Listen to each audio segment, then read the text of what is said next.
Hello అండి, నా పేరు జ్యోత్స్న. నేను consultant medical oncologist.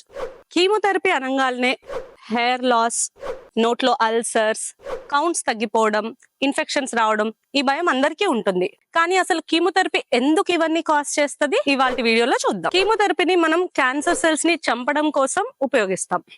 So cancer cells అనేవి ర్యాపిడ్ గా ప్రొలిఫరేట్ అవుతూ ఉంటాయి, అంటే చాలా యాక్టివ్ గా ఉంటాయి. ప్రతి సెల్ 2 సెల్గా, 4 సెల్గా మారుతూ ఉంటాయి. సో ఇప్పుడు మన బాడీలో ఇంతే యాక్టివ్ గా ఉన్న సెల్స్ కూడా ఉన్నాయి. లైక్ హెయిర్ ఫాలికల్స్, మనకి డైలీ హెయిర్ గ్రోత్ ఉంటుంది. మ్యూకోజా, సో నోట్లో అవనివ్వండి, మన జిఐ ట్రాక్ట్ లో అవనివ్వండి. సో మ్యూకోజా అనేది కూడా డైలీ యాక్టివ్ గా ఉంటుంది. అండ్ మన రక్త కణాలు, బోన్ మ్యారో నుండి బ్లడ్ కౌంట్స్ అనేది డైలీ పుడుతూనే ఉంటాయి, కొన్ని చనిపోతూ ఉంటాయి. ఇవన్నీ కూడా యాక్టివ్ సెల్స్. కీమోథెరపీకి యాక్టివ్ సెల్ క్యాన్సర్ సెల్లా లేదా మన నార్మల్ సెల్లా అని తేడా తెలియదు. అందుకనే యాక్టివ్ గా ఉన్న ప్రతి సెల్ ని చంపేస్తుంది. ఇది మన మెయిన్ కారణం.